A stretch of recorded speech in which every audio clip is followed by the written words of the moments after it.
Hello दोस्तों, Dalip Hindi shorthand classes में आपका हार्दिक स्वागत है। दोस्तों, आज की डिक्टेशन सूचना का अधिकार अधिनियम 2005 पर आधारित डिक्टेशन है। डिक्टेशन की गति 80 शब्द प्रति मिनट होगी। डिक्टेशन स्टार्ट करते हैं 5 सेकंड बाद।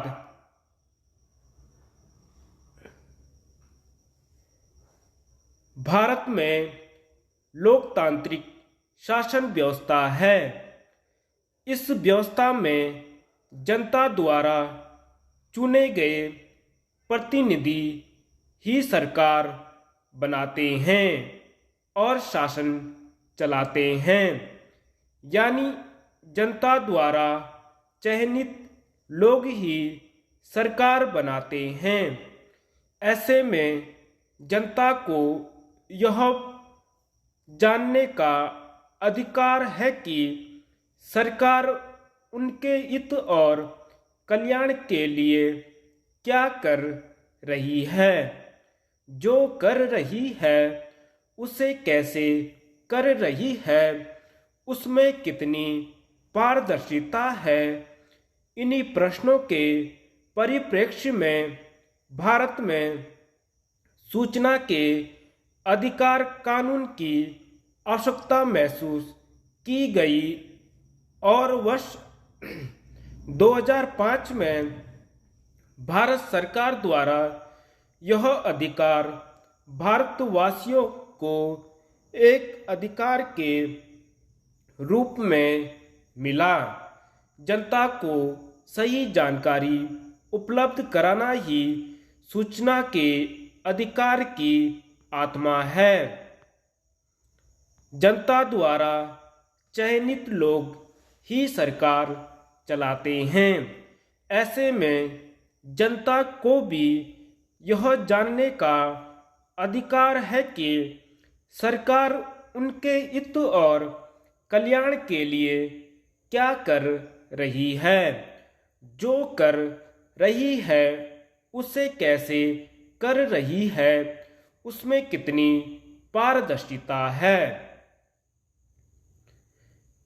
यह सच है कि भारत में सूचना का अधिकार थोड़ी देर से कानून के रूप में अस्तित्व में आया, जबकि वैश्विक संदर्भ में देखें तो संयुक्त राष्ट्र महासभा द्वारा 10 दिसंबर 1948 को स्वीकार किए गए मानवाधिकारों की सार्वभौमिक घोषणा में इस अधिकार को मान्यता दे दी गई थी।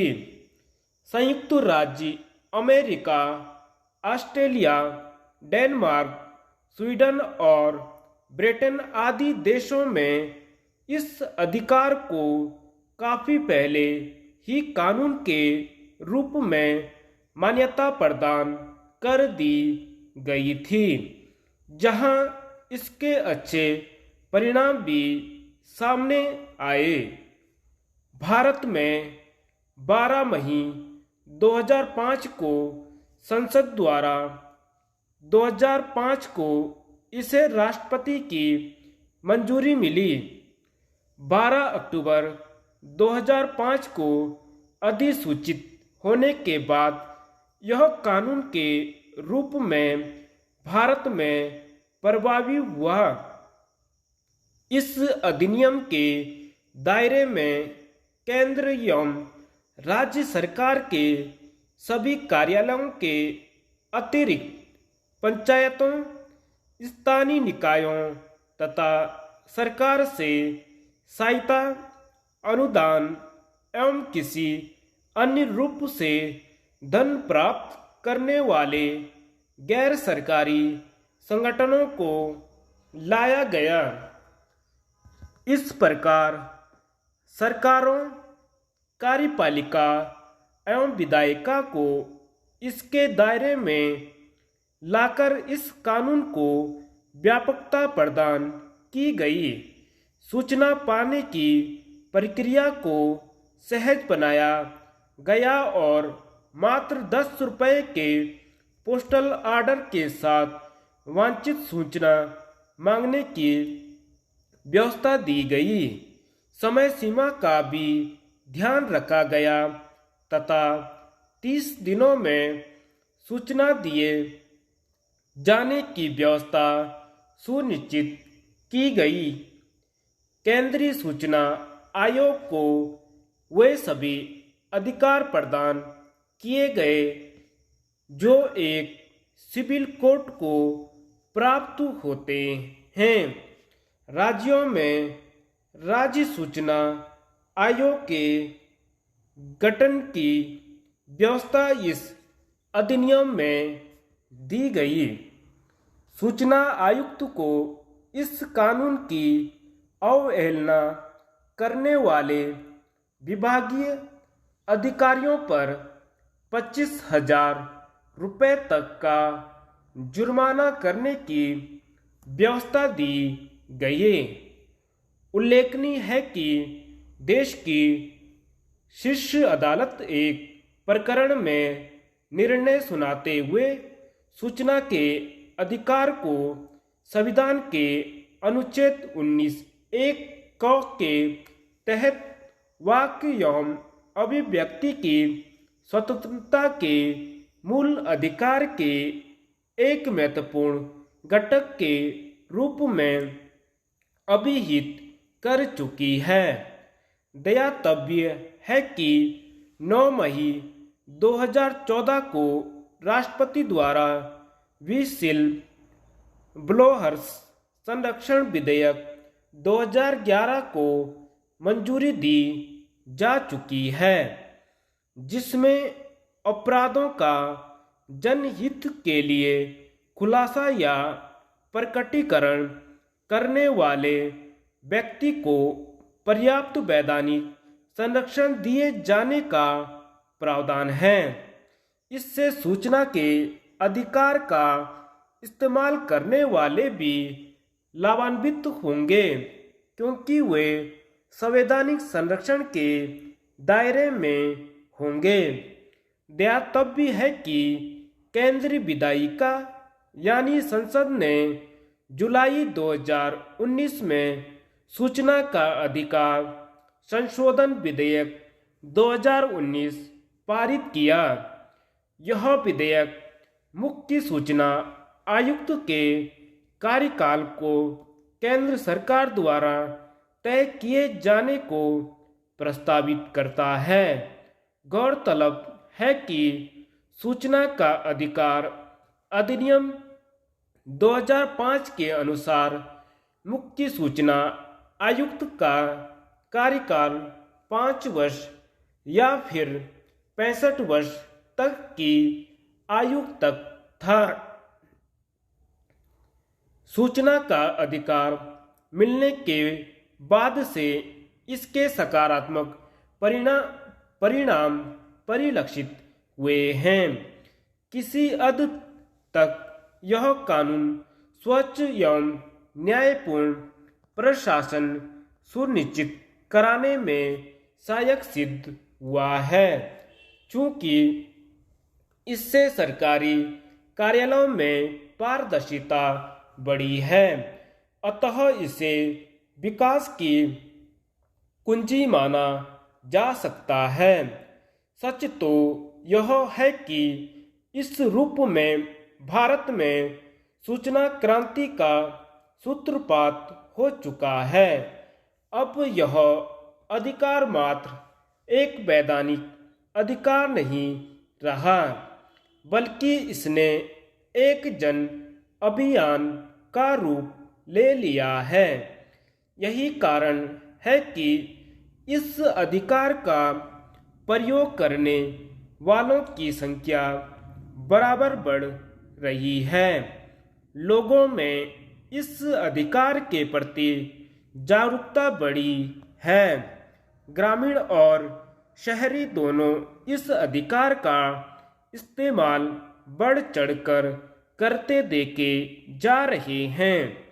उन सरकारी नुमाइंदों को अब इस कानून का डर सताने लगा है, जो कल तक पद, हैसियत एवं सरकारी तंत्र का हवाला देकर न तो कामकाज में ही पारदर्शिता बरतते थे और न ही ईमानदारी से काम ही करते थे।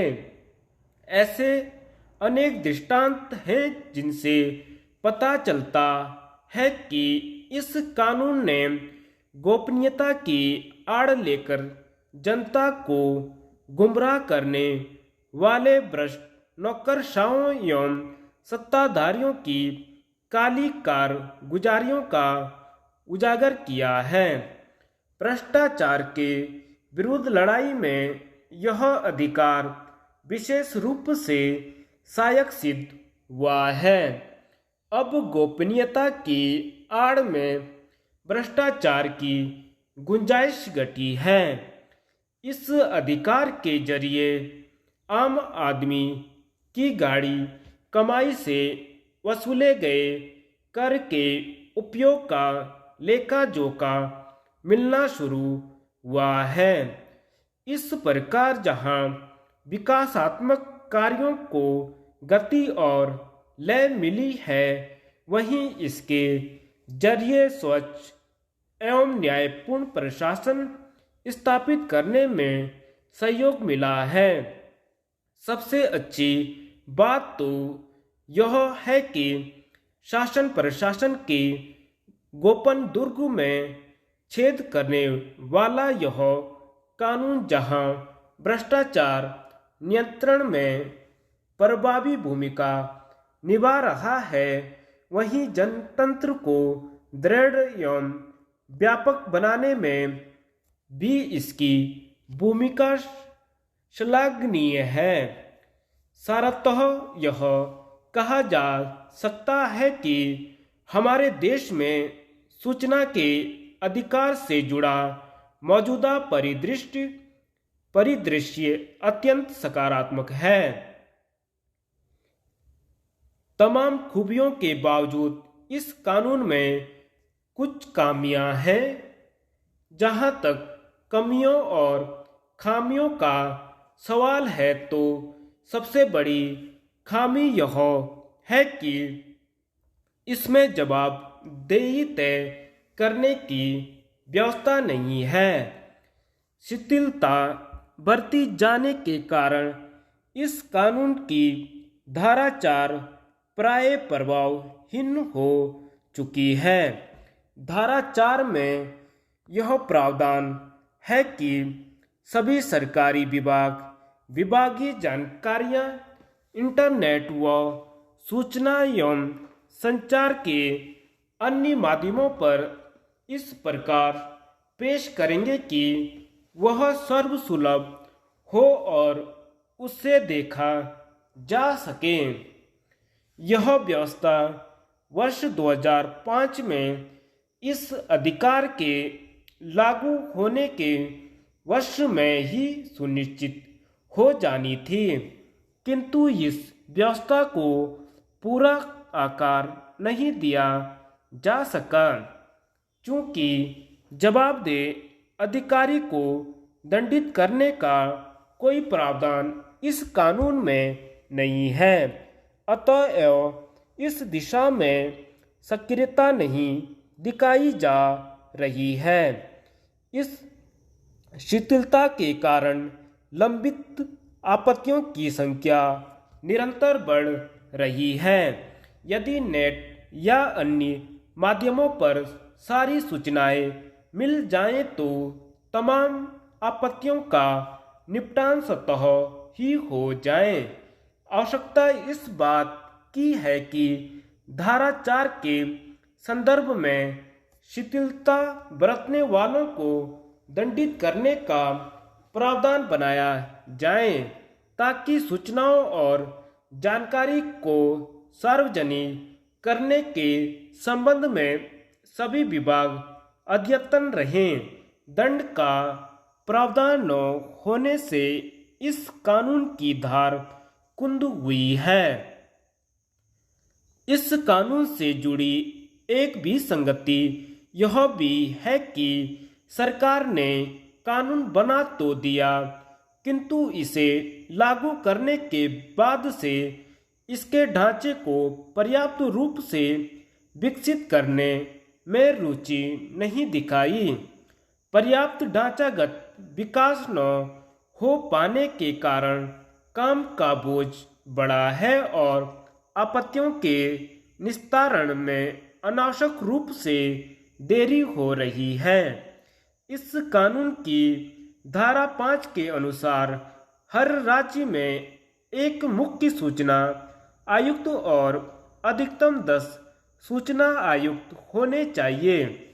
यहाँ यह सवाल उठना स्वाभाविक है कि क्या बड़े राज्यों के लिए यह संख्या पर्याप्त है।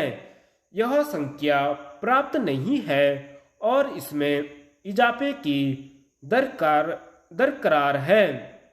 अन्य संबंधित स्टाफ एवं ढांचागत जरूरतों की भी कमी है।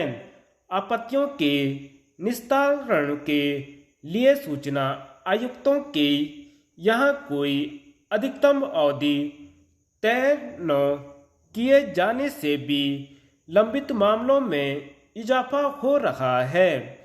एक तरफ तो सूचनाधिकारी के लिए अधिकतम 30 दिन और प्रथम अपीलीय अधिकारी के लिए अधिकतम 45 दिन की समय सीमा तय की गई है, तो दूसरी तरफ सूचना आयुक्तों को इस दायरे में नहीं लाया गया है। इससे आम आदमी की दुश्वारियां बढ़ी हैं। इस कानून से जुड़ी एक कमी यह भी है कि यह सुरक्षित भी नहीं है। देश के कई प्रांतों में सूचना कार्यकर्ताओं एवं कार्यकर्तियों पर हमले किए जाने एवं उन्हें जान से मारने की घटनाएं आए दिन सामने आती रहती हैं। इस अधिकार की धारा 19(1) भी कमजोर है।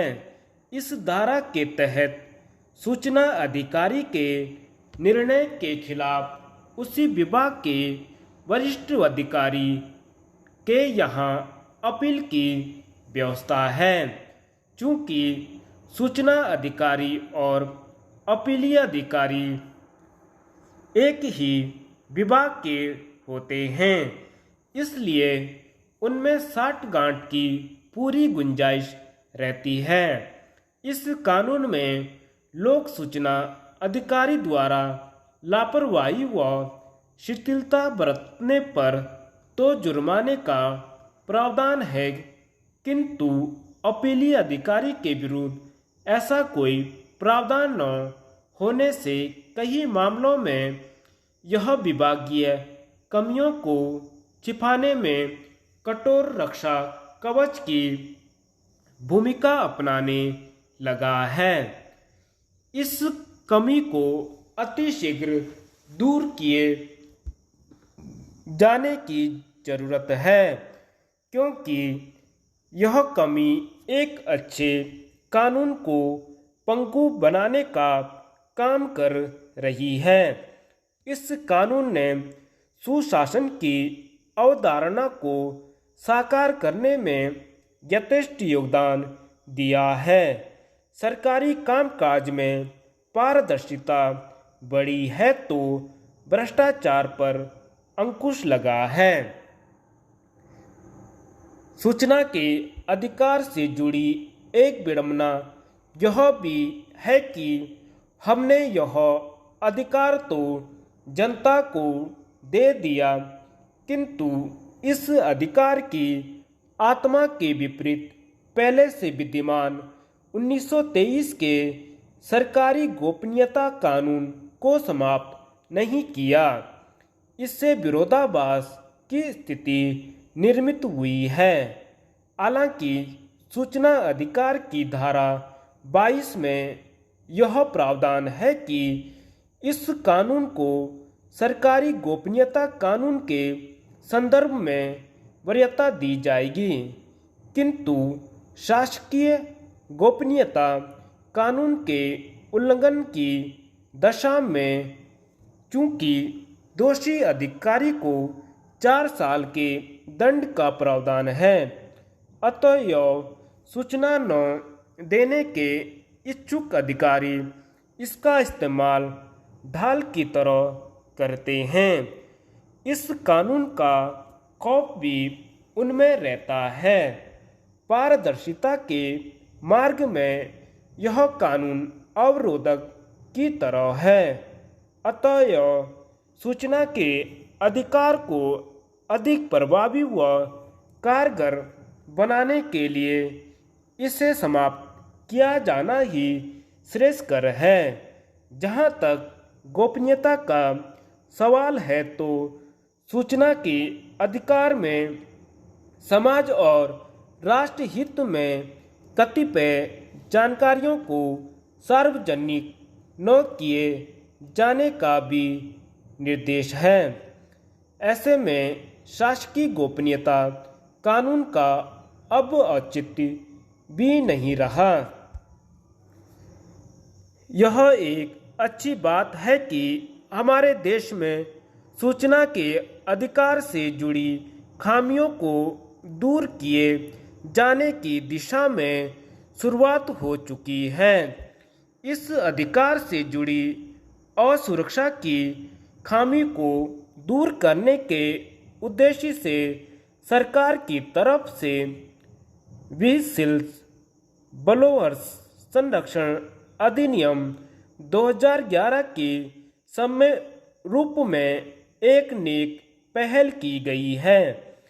इसमें अपराधों का जनहित के लिए खुलासा या प्रकटीकरण करने वाले व्यक्ति को पर्याप्त वैधानिक संरक्षण प्रदान किए जाने का प्रावधान है।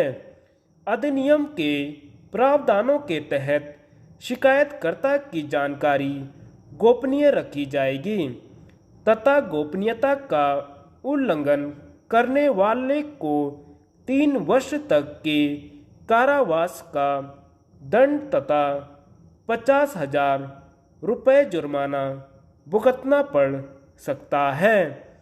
इसमें झूठी शिकायत करने वाले व्यक्ति के लिए भी दंड की व्यवस्था की गई है।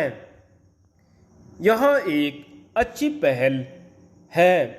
सूचना के अधिकार कानून को अधिक सशक्त, उपयोगी एवं असरदार बनाने के लिए यह आवश्यक है कि इसके कमजोर पक्षों को सबल बनाया जाए। इस दिशा में सरकार को तत्परता का परिचय देना होगा।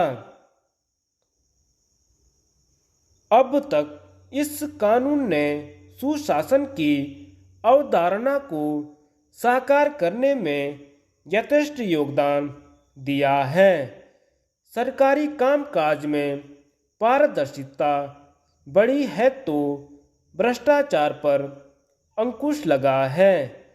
विकास को गति मिली है तो इस कानून के प्रति जन विश्वास बढ़ने से जनतंत्र को भी बल मिला है। इस कानून के प्रति लोगों में जागरूकता बढ़ी है तो इसकी वजह से सरकारी तंत्र में जवाबदेही बढ़ी है। ये उपलब्धियां एक लोकतांत्रिक देश के लिए शुभता का प्रतीक हो सकती है। धन्यवाद।